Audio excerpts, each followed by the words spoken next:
بسم الله الرحمن الرحيم تبارك الذي بيده الملك وهو على كل شيء قدير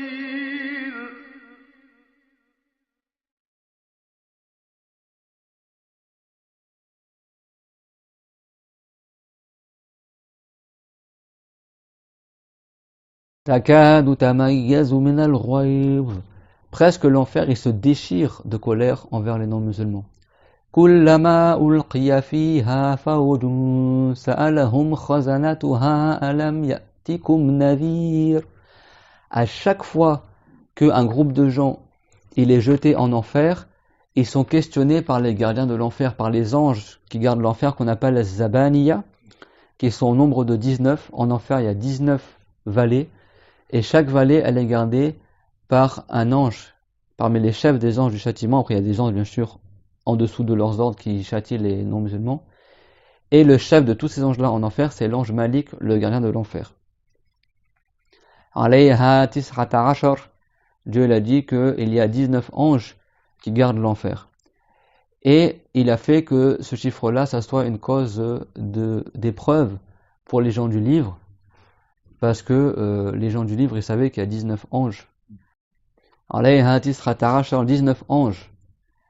Et pourquoi c'est pas 20 et 19? Ça, c'était une cause d'épreuve parmi les gens, et ça a augmenté en foi les musulmans. Alayha tis'ata ashar. Allah tabaraka wa ta'ala, il a dit concernant le feu de l'enfer qu'il y a 19 anges qui les gardent.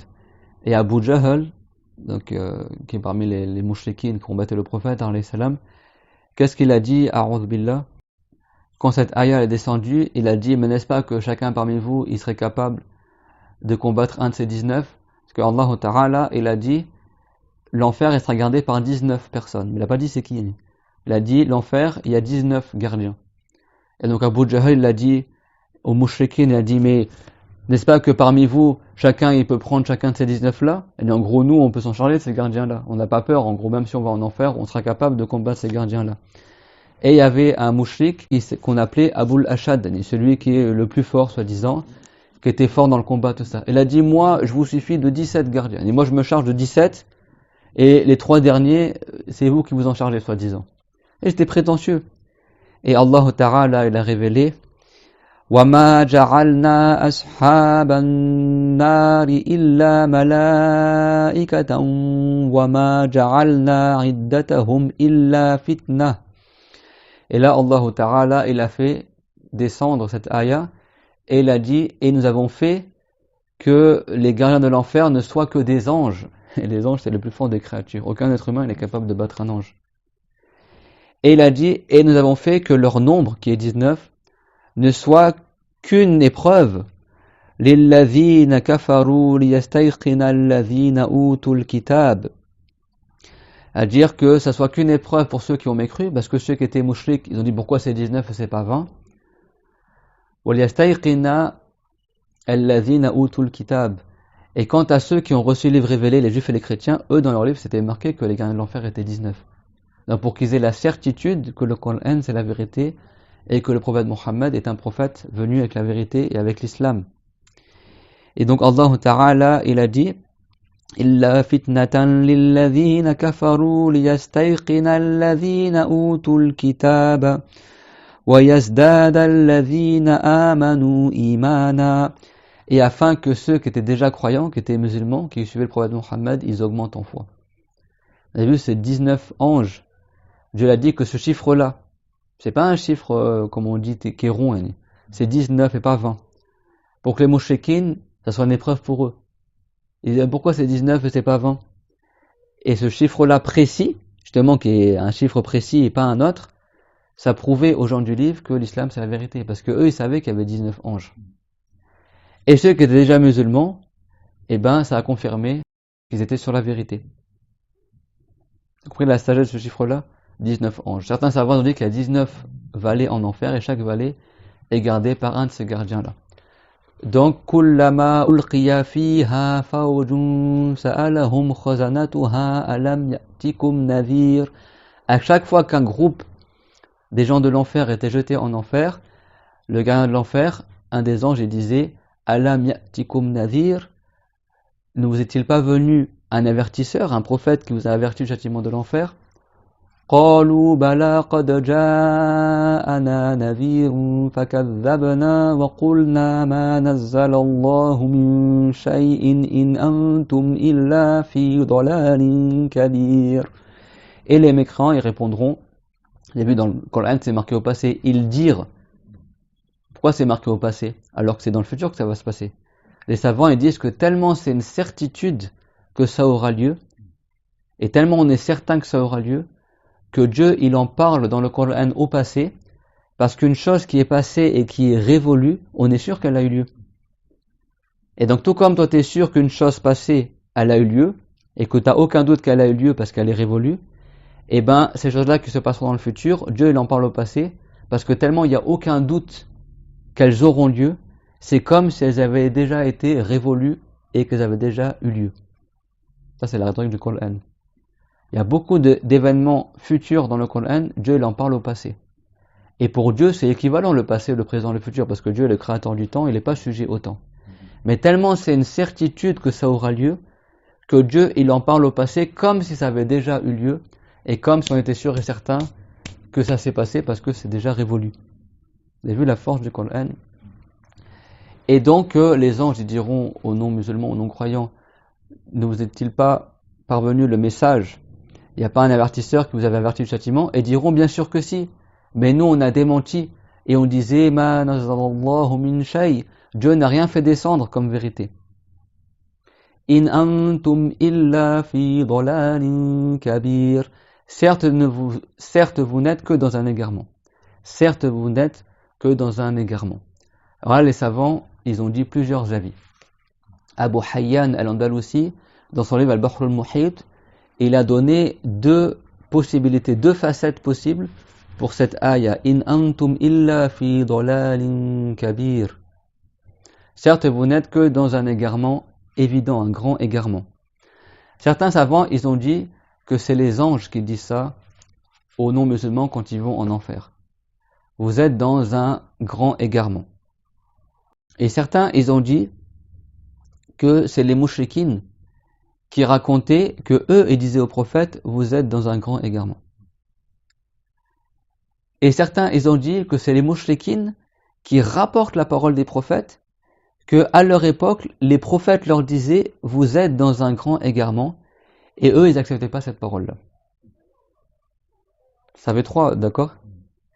Et selon l'avis que c'est les anges qui disent, in antum illa fi dalalin kabir, vous n'êtes que dans un grand égarement.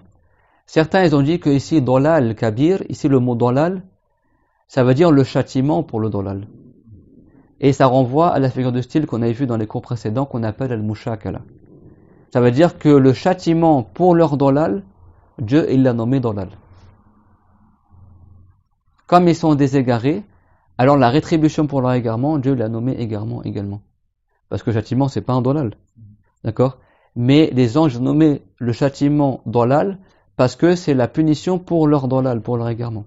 Donc ça, c'est le mushakala, le fait d'employer un mot dans un autre sens, après qu'il a été mentionné une première fois dans son sens d'origine, il l'a employé une deuxième fois dans un sens figuré, en réponse au premier mot. Comme eux, ils étaient dans un dalal, alors le châtiment pour leur égarement, ça a été nommé dalal. Tout comme également Dieu l'a dit, فَمَنْ يَعْتَدَى عَلَيْكُمْ فَاعْتَدُوا عَلَيْهِ بِمِثْلِ مَا اعْتَدَى عَلَيْكُمْ. Ça veut dire, et celui qui a été injuste envers vous, alors rendez-lui l'injustice, tout comme lui il a été injuste envers vous. فَمَنْ يَعْتَدَى عَلَيْكُمْ فَاعْتَدُوا عَلَيْهِ بِمِثْلِ مَا اعْتَدَى عَلَيْكُمْ. Ici Dieu l'a dit فَاعْتَدُوا عَلَيْهِ, alors soyez injuste envers lui, dépassez la limite envers lui. Ici c'est pas une injustice, mais il a nommé فَمَنْ يَعْتَدَى عَلَيْكُمْ, celui qui a été injuste envers vous, qui a fait l'irtida, qui a été injuste envers vous, alors faites l'irtida aussi envers lui. Ça c'est ce qu'on appelle le mushakala. C'est-à-dire que Dieu il a employé le même mot, mais dans un sens différent. C'est-à-dire que la rétribution pour l'injustice, la rétribution pour l'irtida, Dieu l'a aussi nommé irtida. C'est le mushakala qu'on avait vu aussi quand on avait parlé de, par exemple, quand ils ont dit Inna ma'akum innama nahnu mustahzi'un Allahu yastahzi'u bihim wa yamudduhum fi tu'yanihim ya'mahun. Quand les mouchikines, les idolâtres, les hypocrites, ils faisaient croire aux musulmans qu'ils étaient croyants, et après quand ils revenaient vers leur shayatin, Dieu l'a dit, qui disaient certes nous on est avec vous, on ne fait que se moquer des musulmans. Et après Dieu l'a dit, Allah yastahzi'u bihim. C'est Dieu qui fait l'istirza en arabe, c'est-à-dire se moquer. Ça veut dire que Dieu il se moque d'eux. C'est-à-dire que Dieu il les châtiera pour leur moquerie envers les musulmans, et il a nommé ce châtiment-là également istirza en arabe, et il a nommé ce châtiment-là istirza qui veut dire moquerie. Il y a beaucoup de ayats dans le Coran où il y a la-mushakala. Wa makaru wa makarallah wallahu khayrul makirin. Ils ont fait la perfidie envers les musulmans, al-makar, c'est-à-dire qu'ils ont fait parvenir la nuisance de manière dissimulée aux musulmans, ce qu'on appelle al-makar, et Dieu l'a dit wa makarallah, et Dieu l'a fait al-makar, ça veut dire que Dieu l'a fait la perfidie.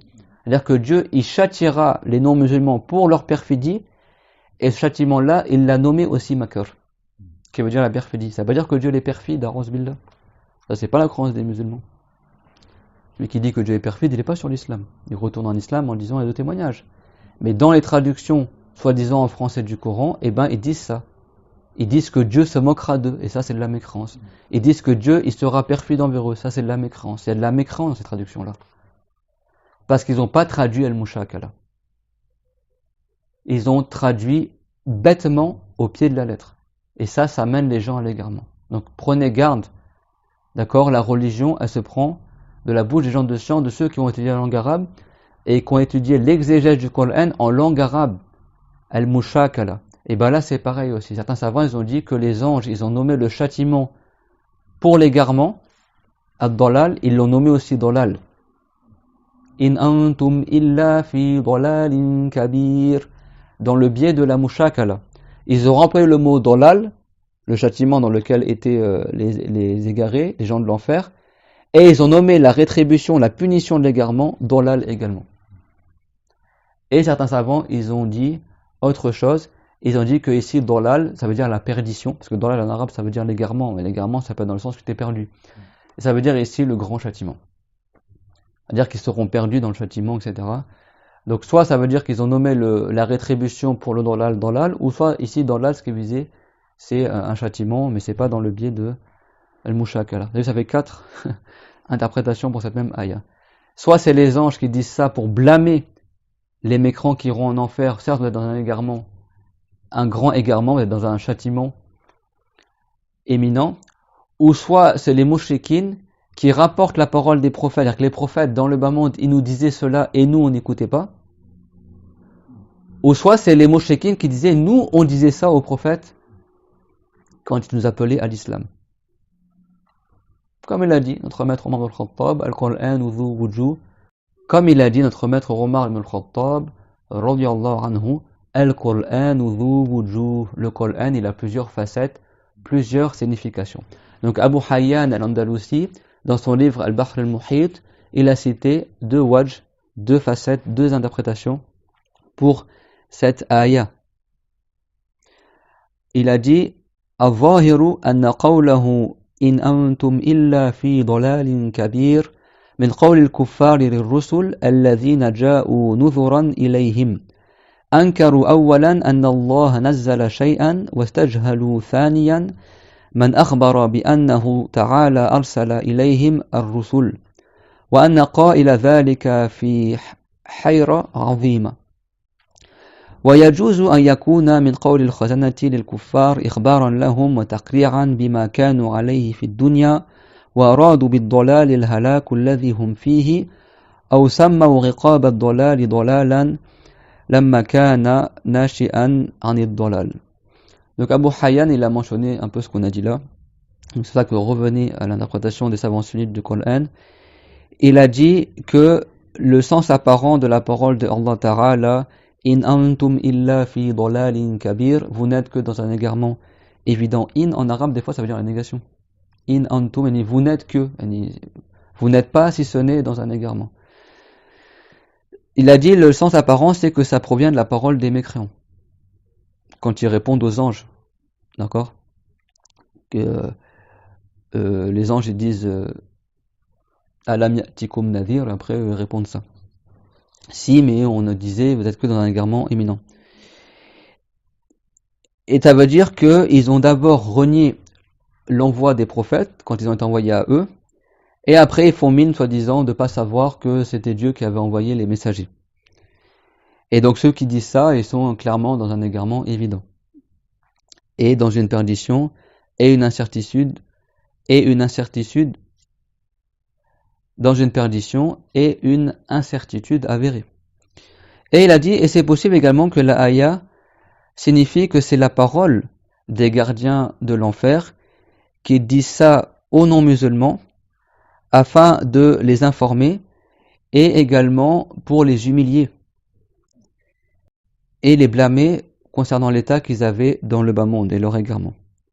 Et donc ils ont voulu dire par le mot dalal la perdition dans laquelle ils étaient.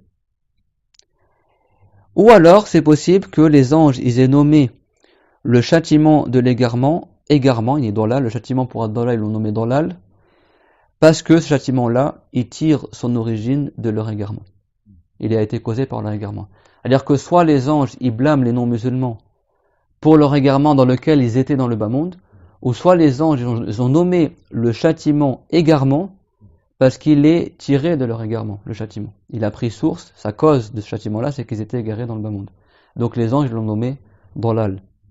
Donc ils disent, Alam ya'tikum nadhir, nous est-il pas venu un navire? Navire en arabe à la base ça veut dire al-invar, ça veut dire l'avertissement. Et ça c'est une figure de style aussi en arabe, ça veut dire que tellement les prophètes ils sont empreints et imprégnés de l'avertissement, c'est comme si les prophètes eux-mêmes constituaient en eux-mêmes un avertissement. C'est comme si eux-mêmes c'est l'avertissement. On dit que le prophète il est bashir et navir, qu'il annonce la bonne nouvelle et qu'il menace du châtiment. Mais navir en arabe à la base ça veut dire al-invar, c'est-à-dire la menace du châtiment. Et c'est pas le nom pour une personne à la base, c'est-à-dire l'avertissement en lui-même on l'appelle al-invar. Mais tellement les prophètes ils sont ancrés dans le fait d'ordonner le bien et interdire le mal, c'est comme si eux-mêmes en eux-mêmes ils constituaient al-invar. Subhanallah. Donc Dieu les a nommés Nadir, subhanallah, dans le sens de munzir, celui qui avertit du châtiment. Donc on termine sur cela, insha'Allah tabaraka wa ta'ala. Donc on termine sur ça, insha'Allah ta'ala. Allah tabaraka wa ta'ala, il a fait que les gens de l'enfer rentrent groupe après groupe. Et ces groupes-là, ils seront amenés en avant pour être jetés en enfer. Et ce qu'on met en avant en arabe, on l'appelle qadam.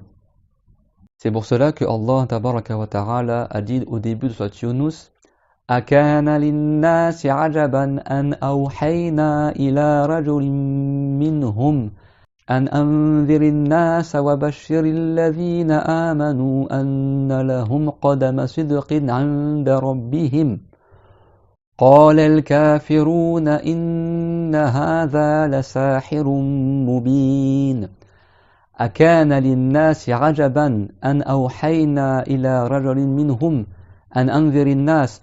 Est-ce que c'est étonnant pour les mouchriquines que Dieu il a envoyé un être humain parmi eux qui avertit du châtiment? وَبَشِّرِ الَّذِينَ آمَنُوا أَنَّ لَهُمْ قَدَمَ صِدْقٍ عِنْدَ رَبِّهِمْ.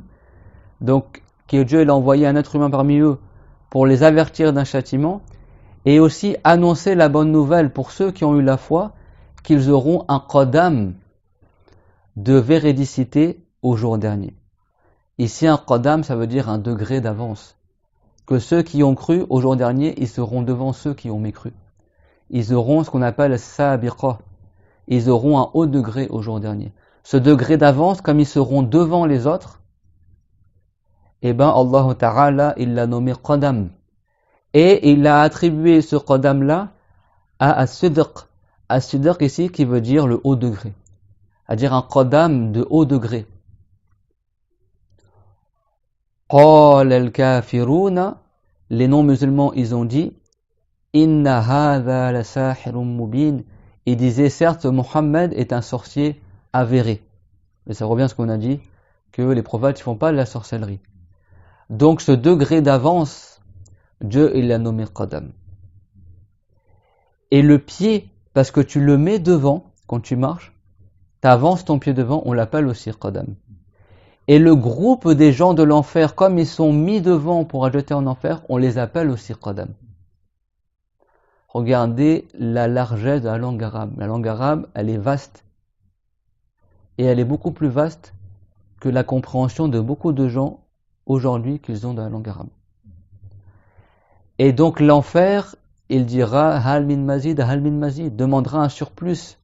Est-ce qu'il y a encore des gens en plus à brûler en enfer? Est-ce qu'il y a encore des gens en plus? C'est rapporté dans le hadith Hatta yador al-jabbaru qadamahu fin nar. Jusqu'à que Al-Jabbar, Allah, celui qui est tout puissant et dont sa volonté est absolue et que personne ne peut contrer ce qu'il a voulu, jusqu'à que Al-Jabbar y mette son qadam en enfer. Et là l'enfer il dira qatin qat, je suis rempli.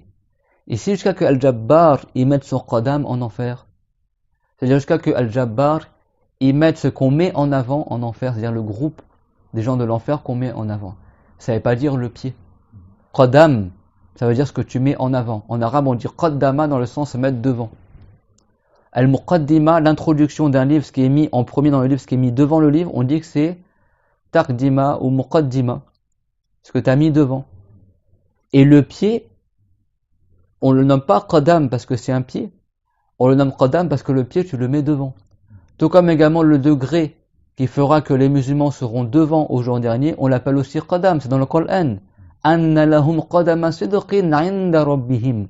Ils auront un qadam de vérité ou de véridicité auprès de leur Seigneur, c'est-à-dire au jour dernier. Ça veut dire que Dieu est dans un endroit.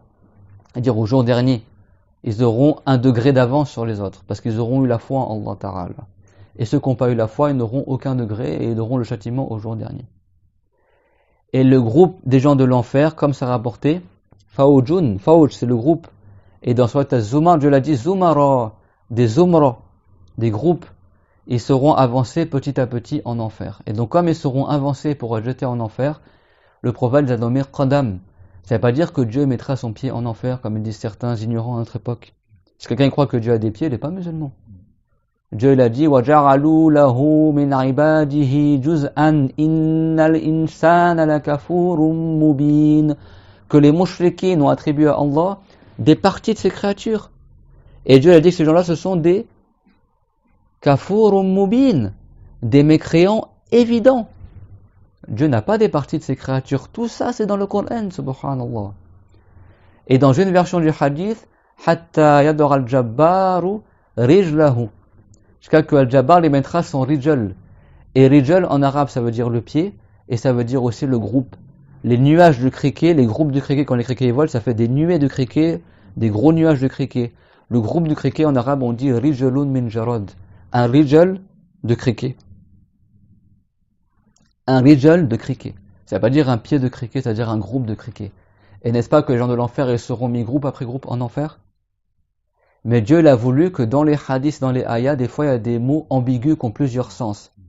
Pour que nous, les croyants, on distingue qui c'est qui a la vraie croyance de l'islam, que Dieu ne ressemble pas à ce qu'il a créé, de ceux qui ont la croyance des gens du livre que Dieu serait comme l'être humain. Donc Dieu, il a voulu et il a révélé au prophète Mohammed de parler de cette manière-là, de dire le mot qadam dans le hadith, de dire le mot rijal, pour que nous, on distingue qui c'est qui a pour croyance que Dieu a un pied et ceux qui ont pour croyance que Dieu n'a pas de pied et que Dieu n'est pas un corps ni un être humain. Donc que Dieu il fasse qu'on apprenne la langue arabe et la religion et qu'on comprenne les textes de la bonne manière.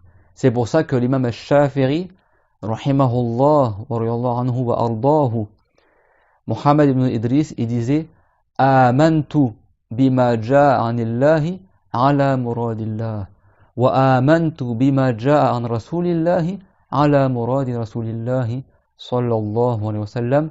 J'ai foi en ce qui est rapporté de Allah selon ce que Dieu a voulu que cela signifie. Et j'ai foi en ce qui est rapporté du message de Allah, mais conformément à ce que le prophète a voulu dire. C'est-à-dire que nous, on croit qu'il a été attribuer dans le cas possessif le qadam à Allah. On croit qu'il a été attribué le mot rijal à Allah dans le sens de la possession, mais dans le sens de ce que le prophète a visé, c'est-à-dire le groupe que Dieu mettra en enfer. C'est clair? Tout comme on croit à l'attribution de yad à Allah, mais dans un sens qui est digne de Allah, qui est la souveraineté par exemple. Donc on demande à Allah Ta'ala qu'on comprenne de la bonne manière le Coran honoré ainsi que les hadiths du prophète sallallahu alayhi wa sallam. Wa akhiru da'wana anil hamdulillahi rabbil alamin wa sallallahu ala Muhammad wa ala jami'in nabiyyin. ربنا آتنا في الدنيا حسنة وفي الآخرة حسنة وقنا عذاب النار ربنا لا تزغ قلوبنا بعد إذ هديتنا وهب لنا من لدنك رحمة إنك أنت الوهاب آمين. Prenez soin de vous, persévérez dans l'apprentissage de la science de la religion de la bouche des gens de science, et on se revoit Inch'Allah prochainement pour la suite du tafsir Surat al-Mulk. Que Dieu vous préserve. وجازكم الله خيرا وأحسن الله إليكم وبارك الله فيكم. بسم الله الرحمن الرحيم.